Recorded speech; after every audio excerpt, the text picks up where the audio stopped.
Hello there, welcome. This is Afternoons on FNR Football Nation Radio. We will be with you very shortly.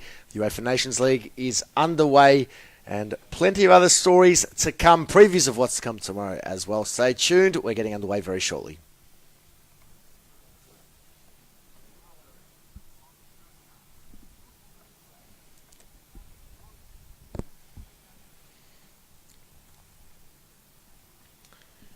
Hello and welcome to Afternoons on FNR Football Nation Radio, your voice of football in Australia and right around the world. Welcome to the program. Adriano Del Monte, Louise, Taffa, Rick D'Andrea here with you as always, taking you through a busy night of UEFA Nations League action, a historical night in international football in Europe as the new competition kicked off. A couple of intriguing fixtures, one enormous match, which our very own Rick D'Andrea watched very closely this morning. A full review of that and all the other results from the morning. We are, of course, streaming live on Facebook. Jump on there, say hello, let us know what you're thinking with regards to what took place overnight and what is to come. We are, of course, live also streaming on our website and our Football Nation Radio app. So if you're with us there, hello to you, and you can get in touch with us at FNR_radio on Twitter. Some big club news as well. Some players who are on international duty but have spoken about their respective clubs. So a lot to come in the next hour as we wrap up another week here at Football Nation Radio. And as we do, Louise, kickstart us with all of the headlines, please. Thanks, Adriano, and good afternoon to you both. Good afternoon. Well, the brand new international competition, the UEFA Nations League, got underway overnight. Among plenty of the results, FIFA World Cup champions France were held to a goalless draw by Germany in League A. Elsewhere, the most capped Dutch player of all time, Wesley Sneijder, was given a big farewell after ending his 15-year international career. The 34-year-old began it back in April 2003 and ended it with a national record of 134 caps, in which he scored 31 goals. He was handed the captain's armband and received a warm ovation from 50,000 fans at the home of Ajax, where the Netherlands defeated Peru 2-1 in a fitting victory. Lyon's forward Memphis Depay, formerly of Manchester United, scored both of the goals as the Dutch came from behind to win. The Ryan Giggs era began as Wales thrashed the Republic of Ireland 4-1 in their opener. Gareth Bale and Aaron Ramsey were on the score sheet as Wales recorded their first competitive victory against Ireland, having failed to win in their previous 4 meetings. Bale also reached a landmark 30th goal for his country. In a friendly with Portugal, the FIFA World Cup runners-up Croatia settled for a 1-1 draw after taking an early lead through Ivan Perisic. Soon after, Portugal's Pepe secured an equaliser. Away from match action, Girona have accepted La Liga's proposal for them to face Barcelona in the United States and are adamant it represents a great possibility of expansion and growth for their club and city. One of the greatest players of all time, Diego Maradona, has been appointed head coach of Mexican second division team Dorados. The club issued a short video on their social media with the message, "Welcome Diego." Maradona will have his hands full as the club are currently joint bottom on the table.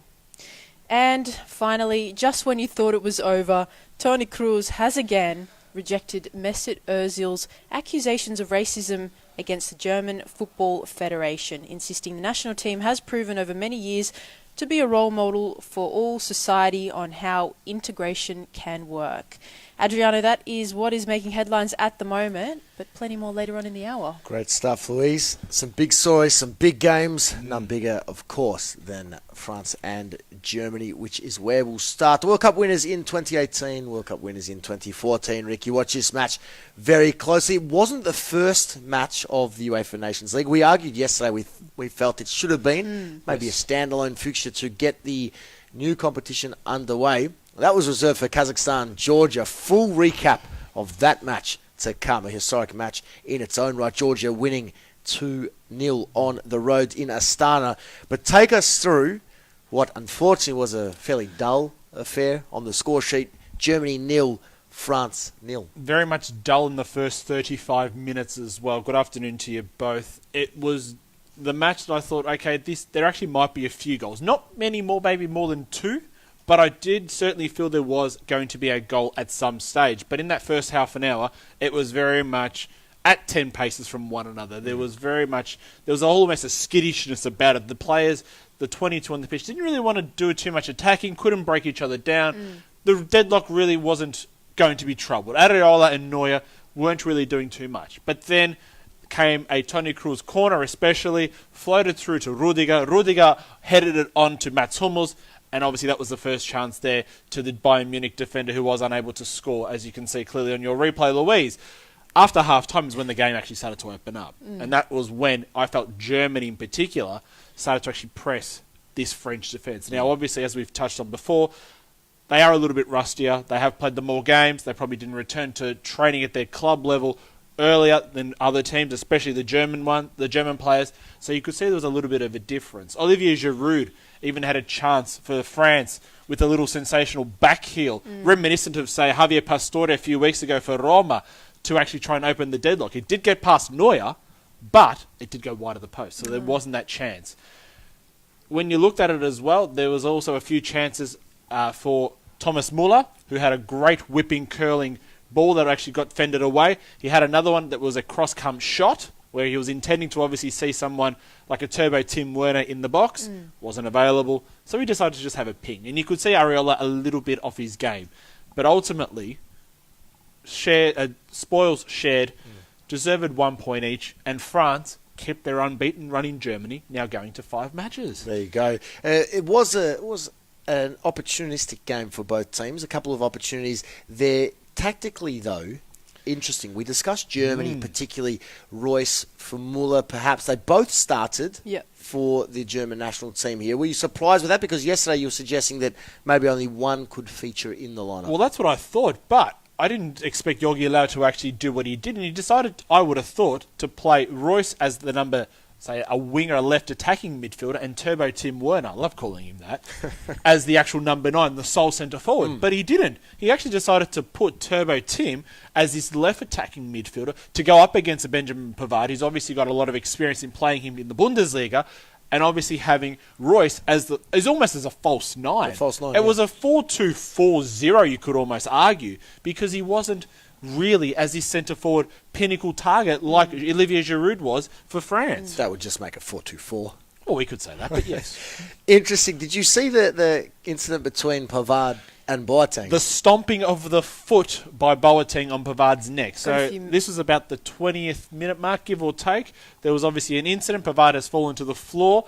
Boateng has kept his stride going. He couldn't really stop or deviate. That's the main point that comes of it. And he's accidentally stomped on his neck. Lucky that there wasn't a lot of blood that came at it. There were the few droplets that do happen because the neck is a very sensitive area. But there wasn't the big gashing or there wasn't the cut by the actual boot blade on Pavard's neck. So lucky for the right back that he was able to get out of it unscathed or at least not too damaged. No booking for... No booking. No booking. Well, there you go. Do you think you should have gotten a booking for that? No.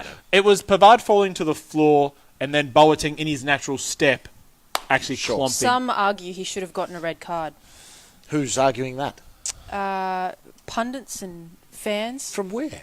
Well, not a red card at all. No. German media would have argued that. I haven't seen what post-match they have come out and said German media, but I'm sure that either a Kicker or a Bild publication or, say, a Ralf Holgenstein, I know he watches this show diligently, but a lot of these sort of German pundits may have said it would have been worthy of a card because it is in a natural running motion, someone is being stepped on the neck. Yeah. So obviously it is a protected area. But unfortunately, at the time, the referee...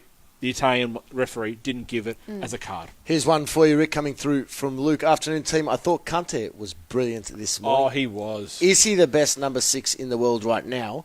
His positional awareness and discipline, I feel, elevates him to a very high level that not many can match at the moment. Well, I felt Kante had it his own way. And not just because of where he is in the stature of the game. I'd almost argue that he is the best number 6. Nonetheless... Maybe Casimiro's might be the only other one that I would put there as a rival. But when Germany decided to put Joshua Kimmich and Toni Kroos as your 2 central midfielders, so you've essentially got a right back playing as a central midfielder. Well, you do have a right back. Well, he is a right back, we know that. And when you decided to actually have Antonio Rudiger as your left back and Matheus Ginter as the more natural right back, so clearly he's the weaker of the two, and he opts to not use Ilkay Gundogan, who came on, I think it was around the 65th minute, and Sami Khedira wasn't even used at all. So might be Jorgi Löw's way post World Cup, post the whole Mesut Ozil, whatever era you want to classify that as being. Kante really didn't have to do much because Germany weren't moving this ball with a frenetic pace about them. It was only in transition that was when you really saw Kante dominate, because he was able to run down the opposition. He was able to run down, I saw Leon Goretzka on a number of occasions, Thomas Muller on a number of occasions, dispossess them and then transition. Transition especially to someone like a Blaise Matuidi that linked up quite well. Even Pogba, there was a lot of 1-2 action between Pogba and Kante. Yeah. So they were able to link up well, and that was an issue that we were having pre-match. We were saying yesterday, is how would Pogba fit into this France lineup, considering who he's gone back to at Manchester United and his inability to really star. All of a sudden, well, this is the Pogba of the World Cup final that came out for France in Munich. It was that man, basically the player that Manchester United saw fit to go and spend €90 million on. That is what I saw out of Paul Pogba when he was linking up with N'Golo Kante. Well, a player who's playing in a preferred position with the support of one of the best number sixes in the world in N'Golo Kante. Another player who was very impressive in this one was Areola, the goalkeeper. Obviously got his opportunity with Hugo Lloris pulling out of the squad. 6 saves he made in this one. This is incredible. The most by a French goalkeeper in 10 years. Wow. There you go. But they were peppered. France were on the back foot. Well, that shows how dominant they've been. The fact that they haven't been required to have that. These stats have them at 7, but it was 6, the official record. So a solid outing by incredibly a goalkeeper in Areola, who's number 2 at club and country, but clearly full of quality. And considering that he'd never really gotten a cap for France either, this is now essentially his first cap. Because if you remember, he's never played. He is a dual citizen. He is available and was available prior to this match to being picked by the Philippines. All of a sudden, he's won a World Cup without playing a minute because he was the number 3 in the French lineup behind Mandanda and Lloris. And all of a sudden, he's come out, kept his first clean sheet. Well done to him. Isn't that incredible? Amazing. And what did you think of Leroy Sané, who has been absent from the German national team throughout the FIFA World Cup, and he has now been incorporated into this squad and came on as a substitute for Marco Reus in the second half? Yeah, he came on late on. I think it was around the 75th, 80th minute. Somewhere around 83rd, somewhere around that sort of. He really didn't add too much to the game. I mean, I think ultimately by about the 80th minute, with that sort of 10-15 minutes to go, the game was over. There was not really that much of an attack. There wasn't really that much of a presence to even go out and try and score that goal. I think ultimately with that 10 minutes to go, it was, let's just play for this draw now. 1 point each will settle us. Maybe it'll help us to both beat the Netherlands, and that's how we'll then progress possibly through to the next stage of the UEFA Nations League. Because this is something that we'll have to obviously consider tactically, scoreline-wise and everything else going forward. It's never been done really in an international friendly sort of scene. But getting back to Sunday, maybe it was because it was so dead. He didn't really offer anything. Even Royce himself didn't offer too much on the night. He was more this presence that was drifting back, becoming that fourth attacking midfielder, and as a quartet they would then be able to possibly break down the Pavard, the Umtiti, the Varans, these sorts of players. But they didn't really offer too much. And Sane, well, he was played out of position. You would argue he should have been in, if he was going to be in the lineup, instead of Tim Werner as that left attacking midfielder, not as someone that comes on for Marco Reus with 8 minutes to go. Yeah, up front. Did you see the interesting story about Lucas Hernandez that... Yes, you have. Yes. Just bring this one out, because he did play 90 minutes in this match for, of course... Very bizarre. Bizarre. Would you like to deliver the story? No, you go right ahead. Feel free. It's an interesting story. Lucas Hernandez, of course, our Atleti player, spoke about his exploits at the World Cup in the fact that everyone had their partners there post-celebration. And he's explained that he had a very interesting morning after the World Cup final win, whereby, this is a quote, everyone had their wives/girlfriends at Istra to celebrate, except me. My girlfriend was in Madrid because she was pregnant. I needed to find someone to dance with, so I chose the tree. And this was off the back of an image being released of Lucas actually hugging a tree in the early hours of the morning after the World Cup final win. Do we forgive him? Do we say, it's the World Cup final, it's post-morning, He's just celebrated and earned the biggest trophy in world sport. Yes, absolutely. You allow anything very humorous to actually happen. Before we move away from this game, what does the result mean for the complexity of this League A UEFA Nations League group? 0-0, obviously, the result, so it doesn't mean much in terms of that. But Germany missed the opportunity to win at home. Yep. They take on Peru next, France home against the Dutch. The French go and win against the Dutch as we're expecting, and all of a sudden the Germans are in a very difficult three-team group. I feel now France the upper hand. Well, I think you have to give France the upper hand. I mean, getting a result away from home, it only puts you and gives you good stead going forward. So you can only look at it in that way. Sure, you could say Germany, after what happened at the World Cup, what happened even prior to the World Cup, when they did lose to Austria 2-0 in that match prior to it, you thought to yourself, oh, hang on, what's going on here? But I think this is much more of a positive for France than it is for Germany. I guess at the same time for Germany, it's about Jogi Löw trying a few new pieces in the team. Antonio Rudiger was the one, especially at left back. He's a centre back at Chelsea. Between him, David Louise, they're the two there. So all of a sudden, he had no choice. No Plattenhardt, no Jonas Hector used. He's gone with an out-and-out centre back. Even Ginter wasn't really used too much in the World Cup. His natural position was where he's on the pitch, but it's not really in the starting 11. So for me, I think what Germany gets is a lot of experimentation, positive results that have come out of it. Yep. I think what France get is that very good point away from home. Yeah, no, I agree. Ginter, of course, the Mönchengladbach defender there. So good for Germany to trial a few new faces off the back of what was a disappointing World Cup, going forward into what should be another bright period for the German national team, you'd believe. I guess the only thing that sort of did upset me post-match, and this is sort of related to what you said a little bit earlier, Louise, was the Toni Kroos comments that are still continuing on about Mesut Ozil. You would have thought this would have been the match to sort of be the circuit breaker, to end it all. Maybe you would have said something pre-match, but Germany, France, new team, new era, let's completely move on from it all. Have you seen that movie Groundhog Day? Well, that's just what it's like. It just felt every week. It just felt like Bill Murray has woken up once again. He slammed his alarm clock, and everyone's saying Groundhog Day. You just would have thought, Toni Kroos, for the betterment of your nation, I completely understand your discussion point and where you are coming from, but this is your national team. You are a part of this national team. It might be time to move on, let the wounds heal naturally, and try and focus on getting your nation to win the UEFA Nations League. And on that note, Mats Hummels said after the game that I think we've learnt our lessons from the World Cup. So maybe we'll see in the upcoming games. But you touched on... That was post-game? That was post-match. Oh, okay.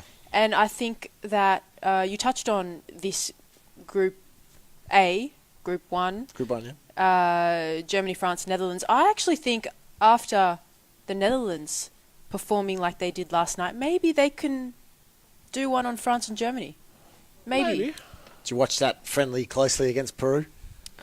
I watched parts of it. I don't think the Dutch are at a position where they can rival the French. Not at this point. I think if they had been drawn into a slightly softer group like Italy had, relating the two because they both missed the World Cup, yes, but Les Bleus are a formidable force. I predict they'll go 3 wins from 4 here. Really? I do, Okay. yeah. We were right last night in saying that this game would end a draw, though. We were. But if you're going to get back to this Netherlands-Peru, a couple of things you can take out of it is Peru took the lead very early on, but it was the spirit and the character of this Orange team, not only to do well for Wesley Sneijder, which is, I think, a secondary point, but for Memphis Depay to lead his nation, to come from behind and get this result, I think that is where I think your point was trying to be made there, Louise. Because there was this spirited comeback, there wasn't this, we're going to give up here at the Ajax Arena, we need to get the result. That's where I think all of a sudden you have a little bit of hope if you are an Orange fan, that you can actually come from behind and get a result your way. But just even the talent that they've got coming up through the ranks. Justin Kluivert, he made an appearance in the team as well. And as you know, Frankie de Jong, also, yes. he got the assist. Made his Netherlands debut, got an assist on debut, and he actually completed all 21 of his passes in the opposition's half. And when you actually watch the way he plays, it is just scary. And I'm really excited to see what's to come from him, because I think he'll be one of the top midfielders in the world in the coming years. Maybe scary for you, maybe scary for us, but not for the French. The French will take care of the Dutch, I believe. But looking forward to that game, of course. The last time those two sides met in France wasn't too long ago. It finished 4-0 for the world champions. But good for the Dutch to send Wesley Sneijder off on a winning note. He was substituted on the 62nd minute mark, to obviously an ovation there from the home fans. The all-time leading cap winner for the national team. Yeah, he's served his nation strongly all these years, so congratulations and enjoy post-life retirement. You know, I like to normally reference his performance in 2010, that season, the 09-10 campaign with Inter Milan. Haven't heard that one before, but yes, you do. I didn't recall this, but I saw it pop up on Twitter the other day. He came fourth in the Ballon d'Or voting that year. He did. Fourth. Wow. Rick, I remember. He won 6 trophies that year and made a World Cup final. They won everything with Inter Milan. That's why the 6 trophies. Club World Cup and the Super Cup and the Champions League and the Serie A, everything. Yep. Coppa Italia and so on. And made a World Cup final and came fourth. Well, think about who actually was in the final 3. The 3 best players at the time. Whether you argue statistically, whether you argue on form, whether you argue after the season they had. Ricky Kaká, Lionel Messi, Cristiano Ronaldo.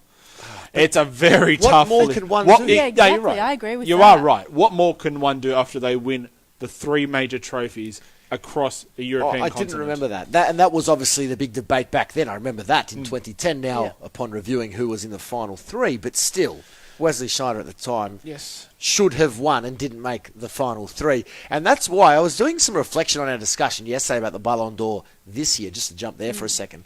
I honestly think that Griezmann could win. I have a feeling now that Griezmann could win. World Cup year, he won some trophies, UEFA Super Cup, second place with Atleti in La Liga, Europa League, and won the silver or bronze ball as a third best player at the World Cup. I think he's at least a finalist almost certainly now. Well, he has to be nominated for that final 3. You'd have to say there's no chance that Mohamed Salah would make the final 3 of the FIFA Ballon d'Or. I would be very shocked. No, can't. That cannot happen. For last season, just given the dominance of Salah's season in its entirety, I can understand the FIFA Best and the UEFA Player of the Year. Yep. But for the fact of the calendar year, no. No. It's just going to be tough who complements him. Maybe is it still Ronaldo? Is it still Luka Modric? Is it Lionel Messi? We've touched on this time and time again. But It'll be Griezmann or Messi. You will argue that essentially those 5 are the ones who will be in contention for the final 3 spots. Beyond that, I can't see anybody else. All right, let's get to some of the other results from the morning's games. UEFA Nations League, of course, if you are with us in Australia, all of those games live on Optus Sport. Let's go to League B. Czech Republic 1, Ukraine 2, Wales 4, Ireland 1. Now, the Wales and Ireland match is where we'll start, and we'll start there because this is the interesting group with Denmark. Yes. We'll provide you an update on this very shortly. But this is that very intriguing group where now Wales will take on Denmark at the weekend in their second game, and technically, if they win, they are all but through. Like, they are all but promoted. Yeah. So this is an interesting development now because they've taken care of Ireland very easily. It was Giggs' debut. It was his home debut in front of What a his home start. fans. Yeah. What a start. What more can you really ask for? In my eyes, there were 2 great goals in this one. If you haven't seen the highlights on YouTube or by your Twitter feed, do check them out. We'll even get our production guys to pop it up in a couple of moments' time. But the Gareth Bale goal, that's the one that I think everybody now will talk about. You know, he's basically replicated what he was able and what he has done this season already on 2 other occasions for Los Blancos. He's done the exact same thing here for his national team, where he's run along the right wing, he's sucker-dummied his opponent at the time, cut in onto his left, and just curled it around the diving goalkeeper. 2-0. What a goal. If you do get a chance, go and see it. We'll certainly check that out. There was another nice story with Ethan Ampadu, the Chelsea youngster, becoming the first player born in the 2000s to play for the Welsh national team. Played 66 minutes, got a start, 17 years of age. He'll be 18 in about a week's time. But a huge result. The latest in this group, though, is what with Denmark, though? So the latest that has emerged in the last, say, 4 hours, so this is essentially breaking news here in Australia, is that there has been a temporary truce agreed by the DBU, the Danish Football Union, and the Spillerne, which is the Players' Union. So pardon my pronunciation. The truce has happened. It means the big boys will be allowed to return to the team and obviously play from this weekend onwards. So that's great positive news for them, because there was an article that had been released, I think yesterday or the day before, and it actually went through the 11 players that did represent Denmark in that Slovakia friendly. Just to give everyone a bit of a highlight view, there was a YouTube star, there was a high school student, there was a bricklayer. So you could see the variety of professions and how seriously competitive it is to obviously get into this team, but it just goes to show that it was a bit of a joke.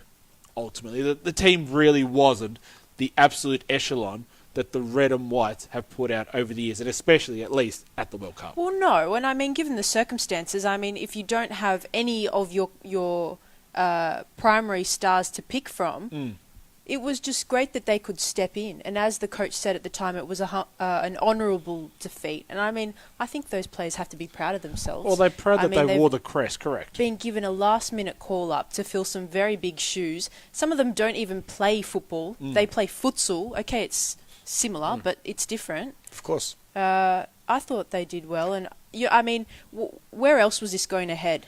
They had to eventually come back and rejoin the team. Well, of course, they had to field that team in order to avoid any punishment. Correct. So they've done what they needed to do, and for those players, a wonderful opportunity to get a cap for their country. That's absolutely very special for them. Matt's come through. Happy Friday, guys. Thank you. Good to see you, You Matt. too. Just on that Wales game, Gareth Bale with the goal takes his tally to 30. Means he's now 2 clear as the all-time top goal scorer, 2 clear of Ian Rush, who's second with 28.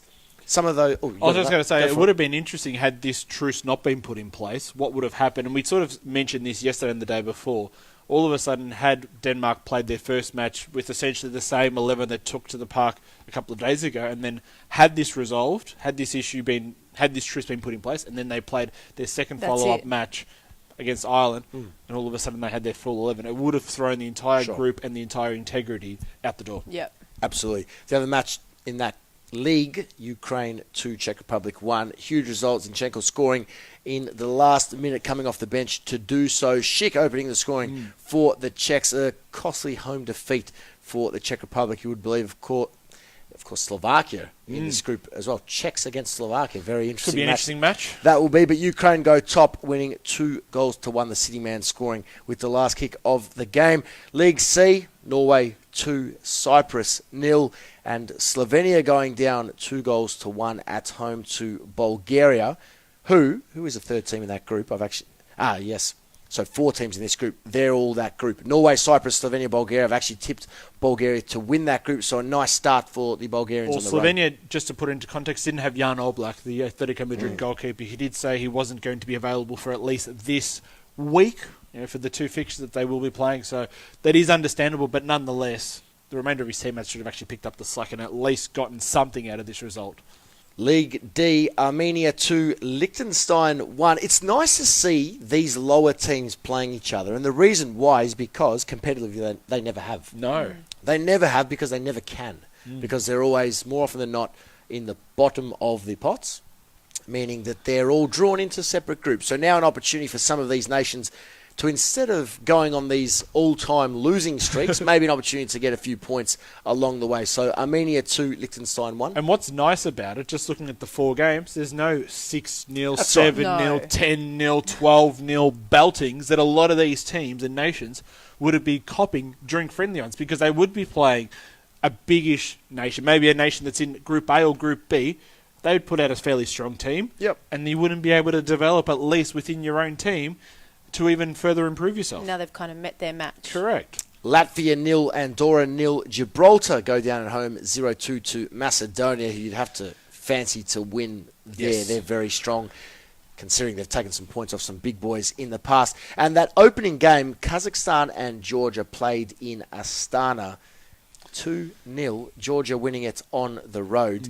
And Georgi Chakvedadze Remember that name? scoring the opening goal, the first ever goal in UEFA Nations League. That will be one that might be mentioned during some trivia nights if it ever comes up. So do remember that one, Chakvedadze. Plays for Ghent in the Belgian top flight. So incredible, the 19-year-old making history, scoring the first goal. They won by 2-0 there. More fixtures to come tomorrow morning. or of course tonight if you're with us in Europe. We'll preview them in our next hour, but Italy, Poland in League A, Turkey, Russia, Northern Ireland, Bosnia in League B. Really excited that Turkey-Russia match. Russia off the back of that incredible World Cup campaign. Yeah. That will be fascinating in Turkey. League C, Albania, Israel, Lithuania, Serbia, Romania, Montenegro. Serbia, my tip for League C. Yep. And in League D, Azerbaijan, Kosovo, and Faroe Islands, Malta. I think Faroe Islands are going to have a pretty good chance to go up, or at least 1 or 2 leagues in the next few seasons. The Faroe Islands story is incredible. They were clearly one of the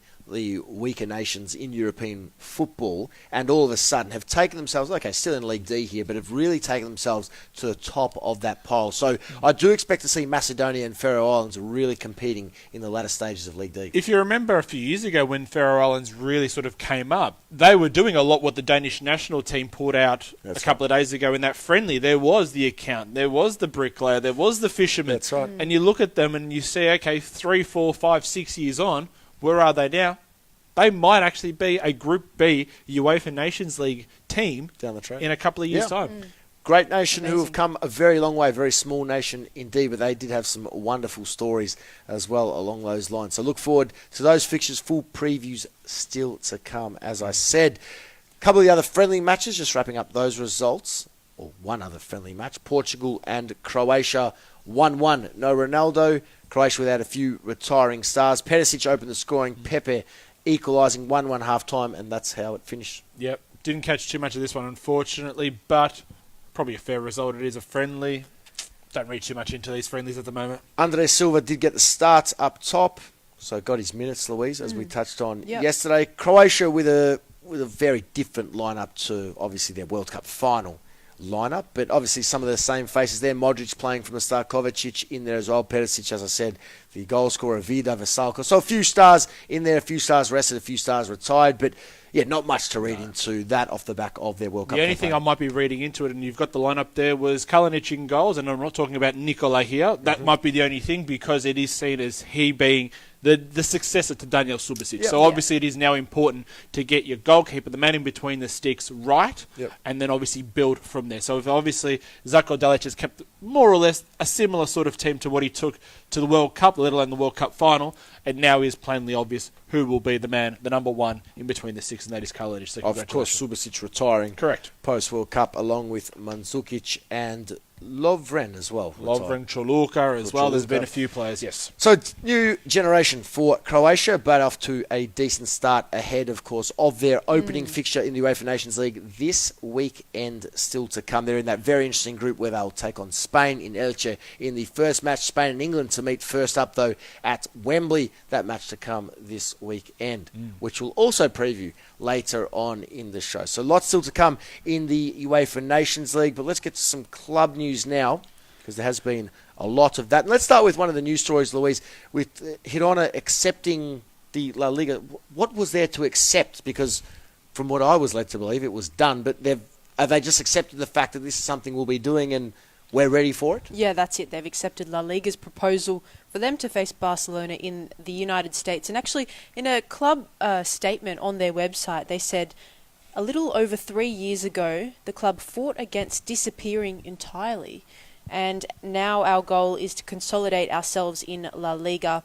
And this chance at playing abroad provides great possibility of expansion and growth. So I think they've realised how beneficial this really could be for their club. So they're looking at it the way I'm looking at it? They're looking at it in a financial and business sense. Yeah. That's what they are looking at it. But that's a smaller club in Spain who have an opportunity to launch their brand and attract some new fans and some extra awareness, and they will benefit by taking one match on the road. Yep. That was always my argument with this in the case of a smaller team doing that. And sure, there's the fans element, but again, for the better of the club going forward, this is a huge opportunity for one of the minnows in Spanish football. It is a huge opportunity, obviously, to expand your brand, but I think there's been more news about Barcelona, who is at the moment being the other team that will play Girona when the actual January 27 fixture is released or is played. So the news is that their vice president, Jordi Mestre, is very much open and he supports this. Yep. So it backs up your argument that you've been saying all along, Adrian. But there's a couple of buts here. And this is where I start to say, hang on a minute, this is where my issue is. Two players, and two very, very prominent Spanish players, who happen to both play for Barcelona, are saying we're openly opposed to this. Gerard Piqué, there's your big one. Good luck getting that one through. Sergio Busquets. Okay. There is already, and there's going to be a very big Spanish contingency, a very big Hispanic community in Miami. If you lose essentially the last two bastions of the Spanish national team that won't be going because they are a part of this Barcelona lineup, you might be able to sell it out, but you are losing a lot of quality in that Barcelona team. Yep. It is a weakened side. That is an issue for me. Well, and on top of that, it's been reported that no image of Catalan nationalism will be allowed in Girona's proposed clash, and this includes Catalan flags, symbols, as 40,000 Spanish flags will be handed out to spectators. Lovely. I think it'll be a great spectacle, and it's a one-off.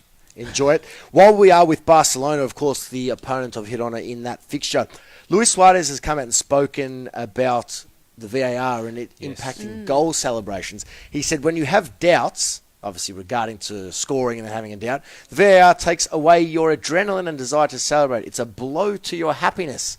He's right. He is right. That is a negative impact of the VAR because you have to keep an eye over your shoulder and then you still don't know if you've scored. Well, but that's it. It is an interesting element that isn't really discussed. Did you remember the Valladolid match that Barcelona were involved in 2 weeks ago where they scored that 92nd, 93rd minute winner?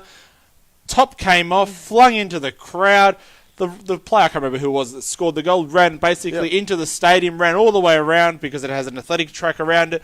The fans everyone on the bench was even cheering. I think the grass was being ripped up because obviously the stadium had issues. And then you had to wait the 4 minutes. And you waited the 4 minutes.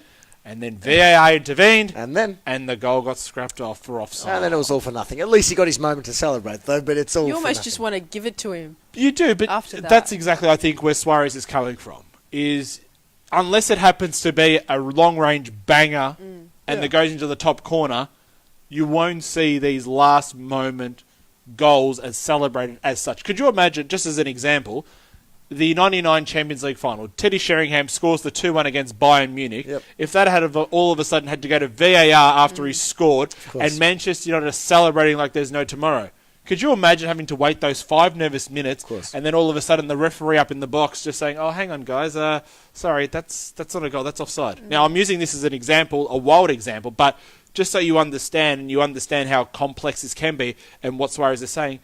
It could really shatter people. And it shattered the hopes of those at the Valladolid Stadium in this case a few weeks ago, and it could have shattered those in 99. Well, that's right. Potentially robs you of some famous moments in football and some iconic scenes. For me, it's just an element that has to be accepted. So despite I'm in agreement with Suarez, it's the unfortunate, I suppose, effect of what's brought in. It's a symptom of the VAR. Just while with Barca wrapping up, Vidal, his club teammate, who's on international duty with Chile, this is weird. Yesterday we reported that his knee injury may keep him out of the upcoming friendly against Japan and then the upcoming La Liga fixture against Sociedad. Now he says he's fine. So, not sure. But he may be fine, he may not. Regardless, they need him up and firing because despite not starting yet for Barcelona and making 3 cameo appearances off the bench, he has been brought in. Yes, I think to become a regular starting player, but their depth will be tested straight away with the Champions League getting underway in that very tricky group. We'll talk about needing to rotate in that sort of defensive midfielder screening position that they have. We've talked about it before, but Ivan Rakitic is in his 30s. Vidal is in his 30s. Sergio Busquets is in his 30s. None of them are getting younger. A lot of them are getting older. Yep. I know Artur is still coming through. He's only 23, but he's a central midfielder, so he'd be the one that would distribute out to a Coutinho, Messi, Dembele, etc., etc. So they have to manage these 3 players in particular very, very well because they will be needed throughout the 60, 70 games that Barcelona may play this entire season. Where are they at this season? Well, I think they have to be considered top 2 at least for La Liga title. I still think Real Madrid actually might be contending for that at the moment. So top 2 definitely. Copa del Rey's always been their title. They sort of win that every second to third season, so I think they'll more or less win that. But I think for Barcelona, I think they have to contend for a semi-final of the Champions League. Just get past that quarter-final hoodoo that they've had the last 3 seasons. And yes, they've probably built a team that can go and win it, But I think getting through the quarterfinal stage, making that Final Four, is, I think, goal number 2 or 3 on their list as a season objective this season. Okay. I'm in agreement. They need a semi-final. That's what's making this season's UEFA Champions League all the more Do exciting. they need a La Liga title? They don't need a La Liga title. Okay. So you are literally in agreement with me. I am completely. in agreement. They don't need a La Liga title, but obviously they want the La Liga title because they've been dominant. They want to maintain that dominance, but the pressure is on them. I think the pressure is more on Lopetegui to win the La Liga for Real. The pressure is more on Valverde, Barcelona, and everyone involved there to win the Champions League. That's it. And Lopetegui came out as he took the job at Real Madrid, and he said that is his focus, is to win the league because they haven't done so in a while. Oh, they have been nowhere near it. No. Particularly last season, they were nowhere near it. So it's about reasserting their dominance there, and we've seen Real have a hot start in La Liga, as has been the case with Barcelona. Of course, both teams 1 and 2, and we'll expect to see them there, although we did argue 3 weeks ago that Atleti would push both of them. That's it. So far, it doesn't look to be the case. It is still very early days in the Spanish top flight. Let's go over to England. Some interesting stories. I told you there's one every day at Manchester United, and today's one is another one regarding Martial. €9 million contract per season as a salary, potentially being rumoured for the young Frenchman, according to reports coming out of there. Now, Wow. I don't know who is calling some shots here, but that has been a report that they are, the point being, don't worry about the fee, the point being, this is now gaining momentum that he will do what he can to outlast the manager, because the manager clearly doesn't want him at the club, based on what we've seen.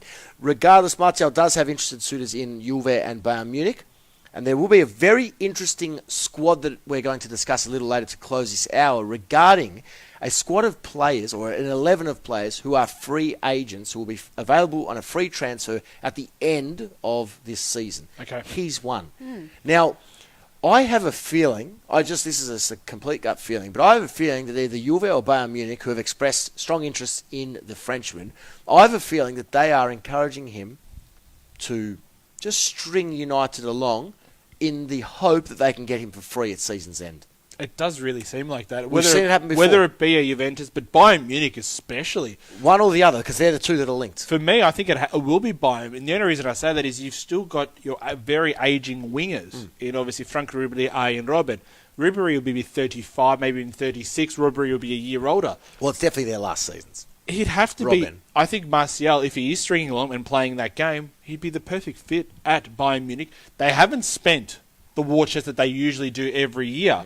Especially this summer transfer window. All of us are being very critical of this because we felt at some stage that they really couldn't compete anymore, or they've lost their appeal or their luster.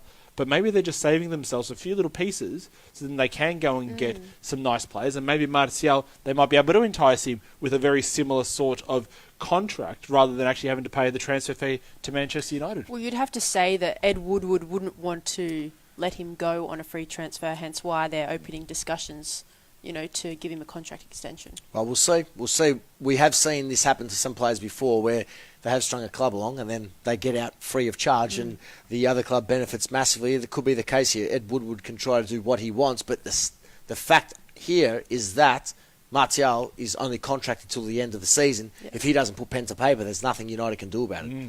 And so it may be headed that way, particularly if the Mourinho issue isn't resolved. Crosstown, Man City. This is pretty incredible. Not sure if you're across it, but the agent of Jorginho, the new player at Chelsea, has come out and said it was all done to go to City.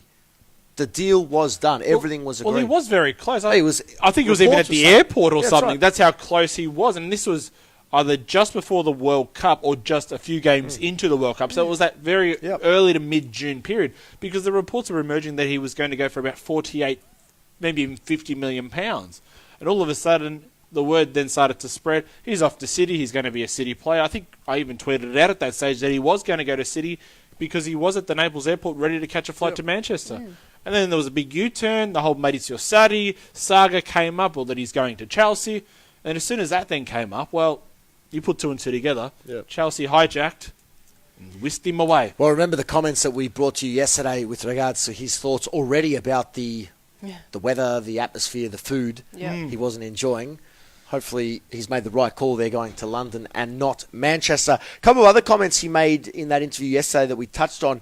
He's sort of hinted that a move back home would be on the agenda at some point down the track by saying the will of just one party is not enough. Not quite sure what he's referring to there, but Serie A will always be one of the best leagues in the world. I hope to go back one day. So, again, if you're a supporter of the club and a new player is saying that, I don't exactly know how to read into that as from a fan's perspective. But if you are with us, any Chelsea fans, let us know what you think. But you've got a star player who's joined his manager and he's a key figure in your club, and they're already saying things like that 3-4 games in. It's a bit strange to me. Maybe because you're hitting it on the nail. You're hitting the head on the nail there. Nail on the head. Thank you. In the sense that his lure to come to Chelsea was because of Sarri. And one party, Sarri, is not going to be enough to keep him there, especially with the weather like that. Maybe so. Wants It to is go a back to beautiful Italy? place. It is a beautiful place, London. But regardless, he has hinted that. And why are you even hinting that? That's what I don't understand. Why are you a player hinting you want to go back to where you came from? Because Not much sense. clearly not happy. Well, Not you can't be happy if He's flying. They've had 4 wins, 4 games. He's been a wonderful player already. and dominating. Dominating. How is he not happy? I don't know. And he's got N'Golo Maybe Kante it's- No. as a defensive screener to help him play his even better, let alone his best football. No, he's had a wonderful he's start. He's playing outstanding football. Absolutely. Can you imagine what he'd be like if Manchester City did get him in that team? It'd be interesting. Where would you fit him, though? I don't know where you'd fit him, but he's certainly happy here. I just think he's being realistic about what he wants in the future, probably wants to get back there at some point. But again, I just don't understand the point of making comments like that. No, you're right. There's nothing to gain and only some negativity to come your way. So Jorginho there, the agent saying that the move to City was all but done. So quite incredible to think that that is the case. At his former club, Napoli, some wonderful news with Gulam, the star left-back, who was actually linked to Manchester City as well. 2 knee injuries he's had, one more significant than the other, but 2 serious knee injuries. He's back in training. That is a huge, timely return for the Algerian international, who will be fit, you would imagine, for the commencement of the UEFA Champions League. Whether or not he plays, we'll see. But that's a massive boost for this Napoli side. I can't remember. Is he in the 23-man roster for the Champions League? I'll be honest, I don't know off the top of my head, but I would imagine he is, because the fact that he's fit now definitely means he'll be available come November, match day 3, match day 4. Yep. So I think he'll certainly be included in that squad. And Napoli, quite similar to Barcelona, not that deep. And that's why they did make some handy signings this season, just to add some depth as opposed to quality. Barca did bring in some quality players, but Napoli just really filling the holes with some depth. Verdi from Bologna. Milik is now fit and firing again. So under Ancelotti, that's a very nice return for Gulam, who have a big role to play in the Champions It'll be League. interesting to see how Gulam really works with Alan, who I felt has really come on the last, say, 2 seasons, unfortunately due to Gulam's injury. It'll be interesting to see how the two actually can go side by side. Elsewhere in the Italian top flight, another very, very intriguing player who was on the agenda of all of Europe's top clubs, Milinkovic-Savic from Lazio. They released his salaries the other day, the Italian Serie A, and his salary is a quarter of what it could have been. He's only earning something like €2 million, which is nothing. In comparison to what was reported an €8 million per season offer to go to Paris Saint-Germain. Now, his agent spoke about this and said he could have accepted €8 million per season in France, but stayed because he wants to bring the Champions League to Lazio. For a player and a club that missed out by head-to-head record on the final day of the season, that's credit to him. It's commendable to him, But that is just unbelievable that he's turned down all of that money and all of that interest in what the early 20s, hitting his 23. peak. He's finding his best form.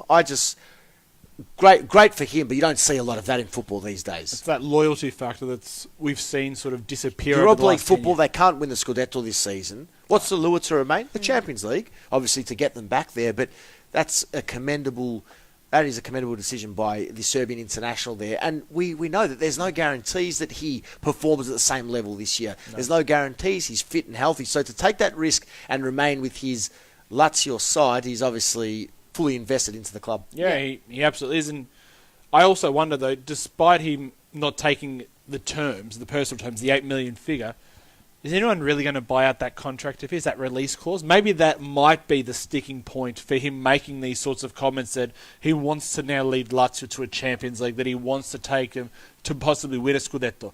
Because, no, let's be honest, no one is really going to afford it. No. There's only going to be maybe 2 to 4 teams in the world that Paris Saint-Germain would have been one. Yeah. But there aren't many more.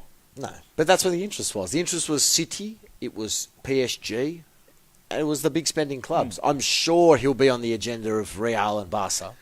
Ultimately, maybe in a season or two time. If he can Juve. back up what he has done the last 2 seasons, he would definitely be on the agenda in one of those teams. Juventus was the other one he was close to going to before Ronaldo came, and then that changed that. With Juventus, report out of Tuttosport, I have no idea why there are so many transfer rumours at this time of year. We've just finished a transfer window, now we're going into another one. But Juventus have pinpointed, according to Tuttosport, Chiesa from Fiorentina as the potential player to replace Paulo Dybala, who they are weighing up his future for possibly even January.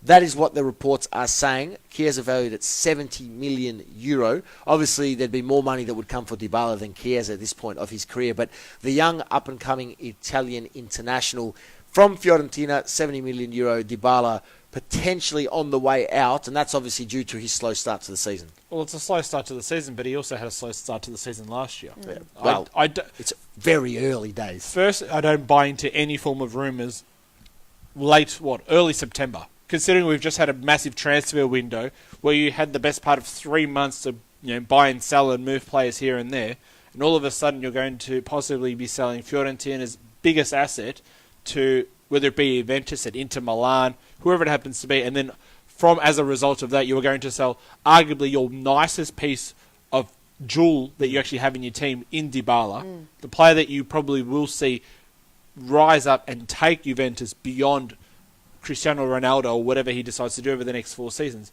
It makes no sense. Yeah. It really doesn't. But what if Dybala can't find his feet under Ronaldo, or with Ronaldo, not under Ronaldo, but with Ronaldo in the squad, which has been the criticism from some fans for Juventus and just some experts around the world. If he can't find his feet and you've got this jewel sitting there on the bench or playing and not really having maximum impact, if you can cash in on him now, and I'm a massive fan of Dybala, I personally don't want to see him leave Juventus, but if you were to be in a position where, well, maybe this player who is valued at 120 to 150 million euro, we're not getting anything out of him, and what that means is then the price is going down and down and down. Yep.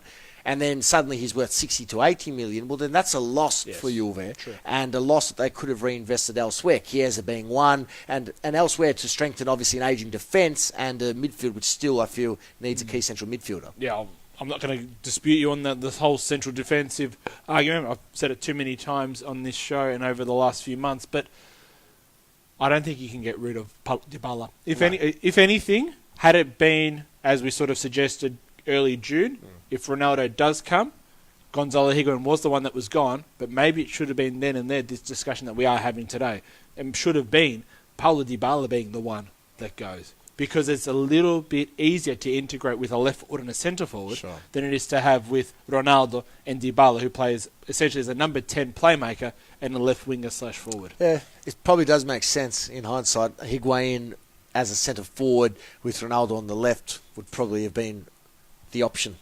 But obviously it was Higuain's wage and the salary. But still, Dybala still gets 1 paid. to 2 million less a season is not too much. Could have just docked that off Ronaldo's pay. Could have. That is an interesting point. Of course, that could have been supported by Mandzukic on the other wing, Douglas Costa, Cuadrado, Bernardeschi. It's taken him 3 months, but he's finally realised what I said 3 months ago. That's why you're our resident The light expert. bulb just went off. Nonetheless, they made the decision, and we now have to stick with it, and that's it. You have to support what the team has done. these Full are the stop. cards they have to play. Do they keep him? Do they not? I'm not sure. I think they need to, but if he's not performing or if they're not getting use out of him, he'll have to go. Well, speaking of Cristiano Ronaldo, as we sort of touched on, Isco at Real Madrid has already started to come out and speak about the post-Cristiano Ronaldo era. And it's been really interesting that he's essentially said, we don't need him anymore. We don't miss him anymore. They don't. Our way of playing is now better suited and complements all the pieces that we now have at our disposal. And I think Isco would be one of those players who would have actually benefited from the added responsibility on his performances, and as a result, he'll turn into a better footballer with obviously the opportunity to have played with Ronaldo in his earlier years. It's the big question is, where does Isco fit in the Real Madrid team? Because at the moment, he seems to be the 12th man. In the sense, he's not the stadium supporter, but he's on the bench for Luka Modric. And you would think, if you're Julen Lopetegui, after the start that you've had and you've integrated him into the lineup because Modric has been the one on the bench, you can't put Isco on the bench. He's had a great start. What do you do? It's the biggest question going around world football, not even the whole Cristiano Ronaldo and where he plays, but I think it's where Isco fits into the whole Real Madrid team and how he can work alongside Luka Modric. And I mean, we've seen that when Isco has played at club level, and especially last season, he wasn't really he wasn't performing as well. But when we saw him step onto the international scene for Spain, it was a completely different player. And he even came out and said that he feels like he's able to play a lot more free when he's playing with Spain. Absolutely. There's talent everywhere between those two clubs, Juve and Madrid, and also Spain. Just a couple more on them before we wrap up this first hour. Marcelo, who has been continually linked to Juve, swap with Alexandro and a transfer here and a transfer there. He has told Real Madrid TV, I'll stay at Real Madrid until the end, so I don't want to hear that transfer rumour ever again. And if we report on it, we all get a slap each in the face. That's right. And just the last one, the Ronaldo effect. So while Real may not be missing him on the pitch, off the pitch, Juve's market cap from €620 million in June, now 1.4 billion. Hit a new all-time high on the Italian stock exchange. I think $1.30 or €1.30. Insane. That is unbelievable. Okay, 4 minutes to go in this first hour. We're going to wrap up with this list of free agents at the end of the season. We'll discuss it more in the second hour. This is really interesting because some of these players are, well, no, actually all of these players are top class. And we'll start in goal, David De Gea. Free agent end of the season. United are in this position now where, again, Martial was the classic example, but there are issues. Why would they want to sign? So the players are in a position now where they have the power. If he doesn't sign, United will lose him for free. And same applies for De Gea. I'm sure a player that they will be trying to secure very shortly. Yeah. I still think David De Gea will sign ultimately at some stage. It might be a long, drawn-out process, but I can't see him going anywhere. Despite his value being so high, I think he's going to stay at Manchester. I thought he did re-sign on. That's not what this graphic is telling us, which was published yesterday across Europe. I swear he was given a contract extension from Maybe he hasn't signed it yet. Don't swear as well. Maybe it's on the table with no pen to paper. Defensively, Alderweireld from Tottenham, Godin and Patrice Evra, who obviously it's a strange time for Patrice Evra, but Godin is the interesting one because Godin was linked away from Atleti, but then did pledge his future to Atleti. I think he'll stay. Midfielders, and all these players have been linked, but the three particular, Rabiot, Fabregas, Ramsey, all linked away. Fabregas, I don't know where he's at. Getting on in age, still a bit of a role to play at Chelsea, but Rabiot is the interesting one because he's been linked everywhere. But still hasn't gone anywhere. Yeah, well, like we sort of said a few weeks ago, Lo Celso was ultimately the one, his PSG teammate that made the move to Real Betis. Rabiot, all of a sudden, Liverpool are starting to employ the similar sort of tactics that they did in order to get Naby Keita over the line. So maybe that one there might have a little bit of legs as to where he ultimately ends up. And then, there was so much confusion around that because didn't Rabiot come out and say he wanted to stay at PSG at one point? Yes. And then there were conflicting reports saying that Barcelona wanted him and he wanted Barca. Don't always believe what you read. Up top, Martial, we've discussed in significant depth. Balotelli, of course. Well, that's obvious. Very strange, but he's with Nice. And Di Maria is the interesting one. Of course, Di Maria with Paris Saint-Germain. Where does he fit? I think that we know where he fits at the moment very nicely in there, but it depends what they do with their key figures in Neymar and Mbappe, and obviously they'll be looking to top up with some further talent you'd imagine next season. Yeah, Milinkovic-Savic I think might come on the radar. Maybe what may happen going early, if Di Maria does go for a transfer fee, maybe they sign him on for the remainder of the season and a couple of extra days, use that transfer fee money to put towards Milinkovic-Savic. Okay. Interesting. We'll touch on that and plenty more in the next hour. That's the end of the first hour. We'll have full previews of what's to come tomorrow morning. UEFA Nations League action continues live on Optus Sport. If you're with us in Australia, we'll recap all of the action from last night as well. Again, Germany 0, France 0 amongst all the fixtures that took place. But that's all for now. This first hour is done. Stay tuned to our app or our website, footballnationradio.com. We'll be taking your calls and tweets in the second hour. So we're off to a very short break, but Rick, Louise and I will be back with plenty more very shortly right here on Afternoons on FNR Football Nation Radio. Thank you very much for joining us on Facebook Live. Switch over to our websites or our Football Nation Radio app for plenty more of those previews, reviews again, and we'll recap all of those big talking points as well. For now, though, from myself, Adriano Del Monte, Rick D'Andrea, and Louise Taffa, we'll see you next time.